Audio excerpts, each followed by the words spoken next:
시편 25편 1절에서 22절 말씀. 여호와여, 나의 영혼이 주를 우러러 보나이다. 나의 하나님이여, 내가 주께 의지하였사오니 나를 부끄럽지 않게 하시고 나의 원수들이 나를 이겨 개가를 부르지 못하게 하소서. 주를 바라는 자들은 수치를 당하지 아니하려니와 까닭 없이 속이는 자들은 수치를 당하리이다. 여호와여, 주의 도를 내게 보이시고 주의 길을 내게 가르치소서. 주의 진리로 나를 지도하시고 교훈하소서. 주는 내 구원의 하나님이시니 내가 종일 주를 기다리나이다. 여호와여, 주의 긍휼하심과 인자하심이 영원부터 있었사오니 주여 이것들을 기억하옵소서. 여호와여, 내 젊은 시절의 죄와 허물을 기억하지 마시고 주의 인자하심을 따라 주께서 나를 기억하시되 주의 선하심으로 하옵소서. 여호와는 선하시고 정직하시니 그러므로 그의 도로 죄인들을 교훈하시리로다. 온유한 자를 정의로 지도하시며 온유한 자들에게 그의 도를 가르치시리로다. 여호와의 모든 길은 그의 언약과 증거를 지키는 자에게 인자와 진리로다. 여호와여, 나의 죄악이 크오니 주의 이름으로 말미암아 사하소서. 여호와를 경외하는 자 누구냐? 그가 택할 길을 그에게 가르치시리로다. 그의 영혼은 영원히 살고 그의 자손은 땅을 송속하리로다. 여호와의 친밀하심이 그를 경외하는 자들에게 있으며 그의 언약을 그들에게 보이시리로다. 내 눈이 항상 여호와를 바라보면 내 발을 그물에서 벗어나게 하실 것이미로다. 주여, 나는 외롭고 괴로우니 내게 돌이키사 나에게 은혜를 베푸소서. 내 마음에 근심이 많사오니 나를 고난에서 끌어내소서. 나의 곤고와 환난을 보시고 내 모든 죄를 사하소서. 내 원수를 보소서. 그들의 수가 많고 나를 심히 미워하나이다. 내 영혼을 지켜 나를 구원하소서. 내가 주께 피하오니 수치를 당하지 않게 하소서. 내가 주를 바라보오니 성실과 정직으로 나를 보호하소서. 하나님이여, 이스라엘을 그 모든 환난에서 속량하소서. 아멘. 여러분, 누군가가 여러분을 미워하는 것을 노골적으로 드러내거나 모함하거나 혹은 직접적으로 핍박하는 일을 경험해 보신 적 있으세요? 제가 오늘 말씀을 준비하면서 그 힘겨움을 경량을 좀 생각을 해봤어요. 저도 내 나름대로 인생에서 괴로웠던 시간과 어려웠던 시간들이 많이 있었었는데 사람한테 받는 그런 어떤 어려움은 그냥 삶에서 느끼는 어려움보다 더 큰 것 같아요. 아무래도 관계에서 오기 때문에 그렇고 마음이 이렇게 뒤집어지기 때문에 더 어려운 것 같습니다. 그런데 참 정말 여러 가지로 나를 죽이려고 원수가 달려든 그런 경험은 없었습니다만은 같은 사역을 감당했던 분들 중에서 저를 모함하고 저를 넘어뜨리려고 하는 말들을 내뱉을 때에는 못 견디겠더라고요. 그렇게 생각을 해보면 사실 비교할 대상들을 이렇게 쭉 생각을 해보면 사실 더 엄청난 사람들과 함께 했었던 그런 분들도 계시고 그랬는데도 불구하고 나는 그까짓 거 조그만 그 관계 속 안에서도 죽을 것 같더라고. 근데 오늘 이 시인은 원수들이 정말 곳곳에서 이 시인을 넘어뜨리려고 하고 핍박하고 모함합니다. 그런 가운데 어떻게 우리가 세워질 수 있겠습니까? 이 시인은 그 가운데 하나님을 우러러 보나이다 그럽니다. 하나님밖에 의지할 게 없는 거예요. 하나님을 우러러 보나이다. 1절에 여호와여, 나의 영혼이 주를 우러러 보나이다. 제가 좋아하는 찬양에 꼭 우러러 보나이다 이런 찬양은 사실 우리나라 말에는 없잖아요. 근데 외국 찬양에는 쓴 리법 마이 아이스라고 그래가지고 리법이 도대체 뭘까 그 가사를 들으면서는 잘 몰랐었는데 오늘 말씀 보니까 우러러 본다는 게 리법이더라고요. 리법. 도대체 어떻게 우리가 우러러 본다는 얘기일까? 내 영혼이 하나님을 우러러 본다는 게 무슨 말일까? 다른 말로 바꾸면 오늘 시 안에서 우리가 해석을 하자면 경외한다는 말이에요. 하나님을 두려워하고 하나님을 내 영혼이 경외하나이다. 같은 말로 우리가 볼 수 있어요. 하나님을 우러러보는 마음. 하나님께 내 마음을 드리며 우러러보나이다. 하나님을 우러러본다는 얘기는 2절에서 3절에 나오지만 하나님께서 우리 인생을 돌봐주실 것이기 때문에, 우리 인생을 돌봐주실 것이기 때문에. 그래서 2절에서 3절 말씀에 보니까 이렇게 돼 있어요. 나의 하나님이여 내가 주께 의지하여 싸우니 나를 부끄럽지 않게 하시고 나의 원수들이 나를 이겨 개가를 부르지 못하게 하소서. 주를 바라는 자들은 수치를 당하지 아니하려니와 까닭 없이 속이는 자들은 수치를 당하리이다. 주를 바라는 자는 수치를 당하지 않을 것입니다. 주님을 의지하는 자는 수치를 당하지 않을 겁니다. 주님을 우러러봅니다. 주님 나를 세워주십시오 하고 주님께 나아가요. 근데 우리가 여기서 우러러본다는 말을 제가 자꾸 더 강조하고 보고 있는 이유는 그냥 주님을 의지합니다. 주님 나 좀 도와주세요. 그 이상의 것이 있어요. 오늘 시인이 얘기하는데 주님이 나를 도와주시는 거에는 나름대로의 어떤 이유가 있다고 지금 시인이 얘기하는 거예요. 4절부터 5절 말씀에 하나님이 나를 도우심을, 우리가 보이지 않는 하나님이잖아요. 하나님이 나를 도와주실 때에 어떻게 나를 도와주시겠어요? 또 우리는 원하지만 하나님이 음성으로 야 이번에 항암을 맞아라 맞지 마라 수술을 해라 하지 마라 좀 가르쳐 주시면 좋겠는데 안 가르쳐 주시잖아요. 하나님 이 남자가 맞습니까? 저 남자가 맞습니까? 기도해 봤더니 긴가민가 해가지고 결혼했더니 아니거나. 여러분 하나님이 우리에게 음성을 주실 때 꼭 다윗처럼 뭔가 이렇게 도 아니면 뭐가 나오길 바라는데 제가 여태까지 신앙생활을 보니까 그런 경우는 거의 없어요. 그렇게 해주시면 또 보니까 인생이 고달파. 저희 어머니는 오동나무 7번째에 물이 있다는 것까지 알려주셔가지고 인생이 고달팠어. 보니까 나는 정확하게 안 알려주신 게 고달프지 않은 것 같아요.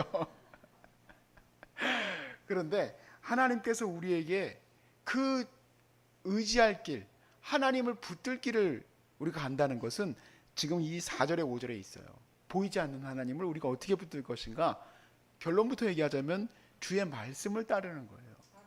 주님을 의지한다는 건 주님의 말씀을 따르는 거예요.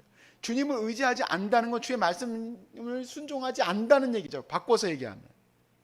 자, 그래서 우리가 4절부터 5절 읽어봅시다. 여호와여 주의 도를 내게 보이시고 주의 길을 내게 가르치소서. 주의 진리로 나를 지도하시고 교훈하소서. 주는 내 구원의 하나님이시니 내가 종일 주를 기다리나이다. 아멘. 이 원수들이 자기를 넘어뜨리려고 하고 어려움이 닥쳐왔을 때에 도대체 그 어려움이 왔을 때 내가 이겨나갈 수 있는 길은 무엇일까요? 하나님을 의지하는 건데 하나님을 의지하고 하나님을 바라본다는 것은 그냥 막연하게 아무것도 안 하고 두 손 놓고 가만히 있는다는 얘기가 아니에요. 하나님을 바라본다는 것은 하나님의 말씀을 따라간다는 얘기예요. 제가 아까 서두 얘기했던 그분한테는 참 죄송한데 아무튼 그분과의 에피소드를 자꾸 얘기를 해야 됩니다. 여러분들의 이해를 위해서. 그렇게 많이 힘들었을 때요, 제가 바라보고 나아가게 되는 것은 주의 말씀을 의지해야 되겠죠. 그런 관계에서의 어려움이 있는데 좁지 좁은 그 사역실에서 몇 명 있지도 않은 사역자들끼리 서로 간에 그냥 헐뜯고 그냥 욕하고 하는 것들이 너무 싫잖아요. 어떻게 될까요? 주의 말씀이 내게 뭐라고 얘기하실까요? 여러분 오래 기다릴 것도 없어요. 주님 말씀은 뭐라고 하시냐면 용서해라, 사랑해라, 평화하라. 뭐 따로 귀에다 대고 얘기해야 됩니까? 하나님이 야 용서해라 해야지 용서해야 되는 겁니까? 그거는 우리가 지금까지 들어왔던 하나님의 길이에요. 오늘 시인은 주를 종일 기다리나이다 하는데요, 종일 기다릴 거 없어요. 2초 만에 알아. 2초 만에.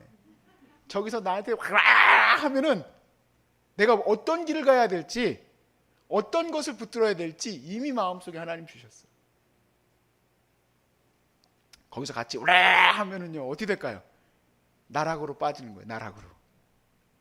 근데 이쪽에서 나를 삼키려고 해도 내가 가야 할 길을 하나님이 인도해 주시는 것을 알게 돼. 아, 그렇구나.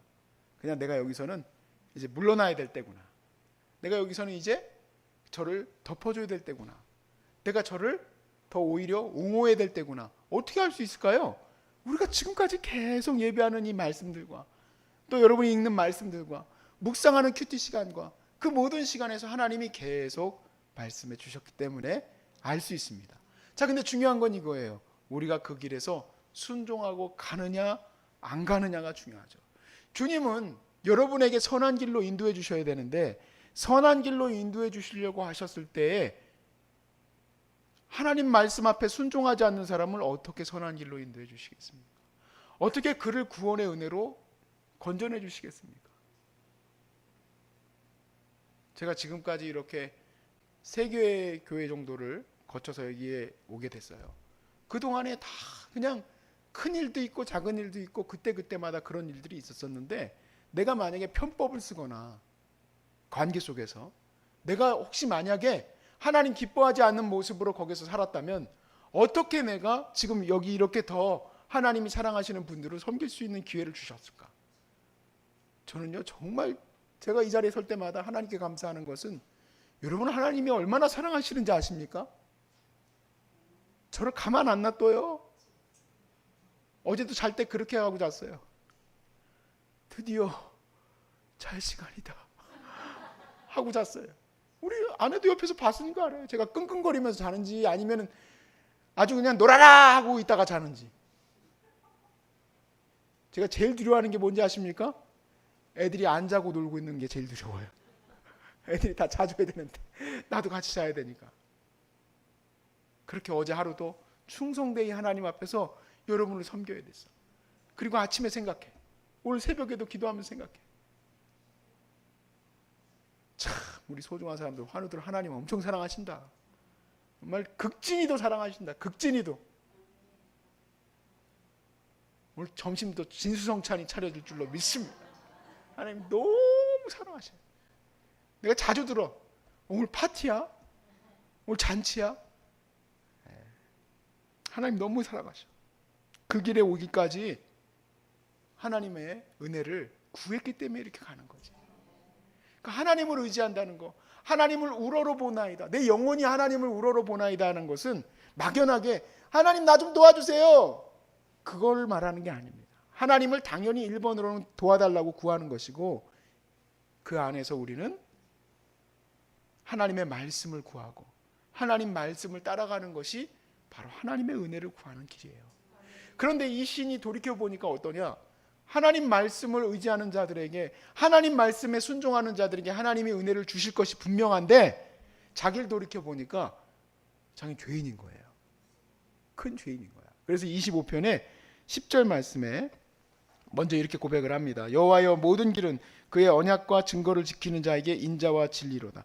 여호와의 모든 길은 하나님의 말씀을 그렇게 얘기하죠. 언약과 증거. 그게 말씀이죠. 바꾸어서 지키는 자에게 인자와 진리입니다.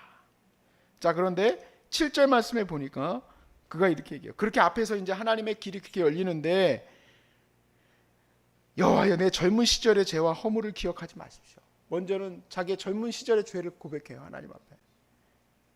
기억하지 마시고 주의 인자하심을 따라 주께서 나를 기억하시되 주의 선하심으로 하옵소서. 그리고 지금 현재의 또 죄 또 어떻게 할 거예요? 현재의 죄. 자기는 주님 앞에 순종하지 못했는데. 그래서 11절에 여호와여 나의 죄악이 크오니 주의 이름으로 말미암아 용서해 주세요, 주님. 용서해 주세요. 왜냐하면 하나님의 은혜는 누구에게 미칠 것이기 때문에 그렇습니까? 하나님의 말씀을 따르는 자에게 인자와 진리이기 때문에 그렇습니다. 하나님의 그 길은 지금 우리 주님이 이끌어 가시는 그 거룩한 은혜는 바로 주의 말씀을 따르는 자에게 주실 것이기 때문에 그렇습니다.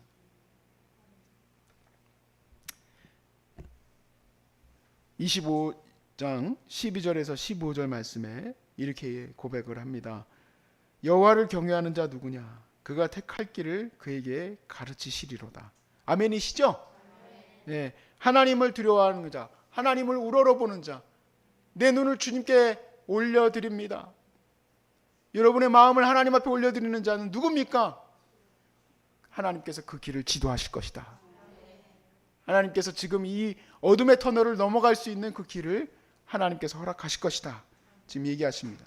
그리고 13절에 그의 영혼은 평안히 살고 그의 자손은 땅을 상속하리로다. 하나님의 은혜를 입기 때문에 그의 삶에 평강이 있어요. 여러분, 평강은 좋은 집을 얻었기 때문에 있는 것이 아닙니다. 저는 무조건 알아요. 제가 가장 중요한 것을 깨달은 것 중에 하나를 감사하는 것은 좋은 집에 산다고 평안한 게 아니에요. 좋은 집에 살았던 분들 얘기해 보세요. 평안했는지 안 했는지. 하나님 말씀 앞에 서 있지 않으면 그 모든 것이 헛된 것이에요. 하나님의 말씀 앞에 서 있어야 내 가족도 평안하고 내 자녀도 평안한 거예요. 내 자녀가 성공해가지고 뭐 하버드를 갔네, 어디를 갔네 자랑해봐야 소용없어요. 그들도 평안한 길에 가는 것은 주의 말씀에 순종하고 살아갈 때예요. 주의 말씀에 순종하고 살아갈 때. 14절에 여호와의 친밀하심이 그를 경외하는 자들에게 있으며 그의 언약을 그들에게 보이시리로다. 내 눈이 항상 여호와를 바라보면 내 발을 그물에서 벗어나게 하실 것이미로다. 아멘. 우리 하나님을 우러러보는 것은 무엇입니까? 하나님을 우러러본다는 얘기는 하나님의 도움을 갈망하는 것이고, 하나님의 도움을 갈망한다는 것은 주의 말씀을 따라 산다는 얘기예요. 주의 말씀 앞에 서 있는 것. 지금 내가 선택해야 되는 그 기로에서 하나님이 날 도우신다는 것은 무엇일까? 하나님 말씀을 붙든 거예요. 하나님 말씀. 오늘 아침에 이렇게 한 환우 위에서 이제 기도하고 이런 시간을 가지면서 제가 한 가지 조금 생각을 더 굳히고 또 붙들었던 게 하나 있었어요. 이제 이분이 여러 가지로 이제 몸이 많이 안 좋아지셔서 의사 선생님하고 이렇게 대화를 하는데, 근데 이 주치의 선생님이 그냥 무조건 만나기만 하면은 그렇게 그냥 이러다가 하늘나라 가는 거죠. 이건 연명에 불과합니다. 이런 식으로 얘기를 해서 굉장히 많이 힘이 드셨대. 근데 그분이 붙들었던 게 뭐냐? 사람은 그렇게 얘기해도 하나님을 붙든 거예요. 하나님을 붙들고 이분이 다행히 하나님께서 주시는 지혜로 새 병원을 옮겼어요. 병원을 이제 세컨 오피니언을 받으러 갔는데 그 선생님이 하시는 걸 보니까 항상 적극적이고 치료하려고 노력하고 어떻게든 고치려고 하는 것들을 보면서 어제 이제 우리가 이제 치유에 대한 말씀도 같이 나눴지만 정말 이것이 필요하구나. 우리 모든 삶에 이것이 다 필요하구나. 내가 어떤 직책을 맡고 있든 의사 선생님도 당연히 겸손하게 이 모든 것의 치유의 과정은 하나님이 하시는 거고, 나는 거기에서 이 암으로 인하여 오는 여러 가지 통증을 잘 회복시켜 가면서, 암도 줄일 수 있다면 줄여가면서, 그리고 가능하면 좀 좋은 얘기 좀 해드리면서 이렇게 해주면 얼마나 좋을까. 목사님도 좀 그 영혼을 바라보며 어떻게 우리에게 왔는지, 어떻게 나를 통해서 하나님 앞에 서게 되는지를 바라보면서 하면 얼마나 좋을까. 제가 우리 여기 이번에 비 많이 와서 도배 새로 했는데 도배 사장님 너무 은혜롭더라고. 이분은. 저는 보통 도배를 부르면 견적서 받고 도배하고 돈 주고 끝이거든요. 근데 이 사장님은 우리 환우님들이 지내시는데 이렇게 해야 되지 않겠어요? 목사님 이렇게 해야 되지 않겠어요? 그러는데 너무 은혜를 받았어. 도배 사장한테도. 하나님께서 우리에게 은혜를 주시는 그 길에 만나는 많은 사람들이 정말 여러 가지의 문제들이 있고 또 우리를 바른 길로 인도하지도 못하고 잘하지도 못하면서 더 잘난 체하고 그럴 수도 있습니다. 그런데 그들은 다 뭡니까? 엑스트라예요. 여러분은 하나님이 주인공이심을 알으셔야 돼요. 하나님께서 여러분을 붙들고 가시는 거예요. 하나님이. 그래서 그 하나님의 언약과 하나님의 인도하심이 누구에게 있습니까? 여호와를 경외하는 자들에게 있어요. 여호와께서 붙드시는 자들에게 있어요. 그래서 오늘도 두려워하지 마시고 하나님이 여러분에게 낫게 해주리라고 약속하신 말씀 붙드십시오. 그 언약을 보여주리라 하시지 않으셨어요? 언약을 제가 말했다고 여러분은 보는 게 아닙니다. 보니까 아무리 내가 얘기를 해도요, 듣지 않는 사람, 마음이 다친 사람은 죽어도 안 들려요. 그런데 별것 아닌 것 같이 그 사람이 진짜 믿음이 있나 없나 그런 생각이 드는 사람이 딱 말씀 붙으니까 여기서 그 선생님이 뭐라 하든 하나님 약속 붙들고 오늘도 나아가는 거예요. 오늘도 회복을 위해서 나아가는 거예요. 뭐가 맞는 거예요? 뭐가 맞는 거? 약속 붙드는 거죠. 오늘 말씀의 마지막 제가 다시 한번 읽어볼 때 같이 읽어봅시다. 14절과 15절 같이 읽읍시다. 시작. 여호와의 친밀하심이 그를 경외하는 자에게 있으며 그의 언약을 그들에게 보이시리라. 내 눈이 항상 여호와를 바라보면 내 발을 그물에서 벗어나게 하실 것이미로다. 이 약속인데 약속이 보여요 안 보여요? 믿어져요 안 믿어져요? 내가 믿으라고 강요해도 안 돼요. 이거는 약속을 보여줘도 약속이 안 보여요. 하나님께서 손을 얹은 즉 나으리라. 둘 이상 셋 이상 모인 곳에 내가 함께하리라 하신 말씀이 들려요 안 들려? 안 들려 안 들려. 그냥 다 마음이 다쳤어. 예배 드리는 게 짐스럽고 기도하는 게 짐스럽고. 왜 짐스러울까요? 나을 생각이 없으니까. 마음속에 하나님을 갈망한다는 것은 바로 이런 것입니다. 여러분 하나님을 더 갈망하시길 바랍니다. 주님이 고쳐주실 것을 믿으시고 종일 주의 말씀을 기대하시고 종일 주의 말씀의 언약을 바라보실 수 있기를 주의 이름으로 축복합니다.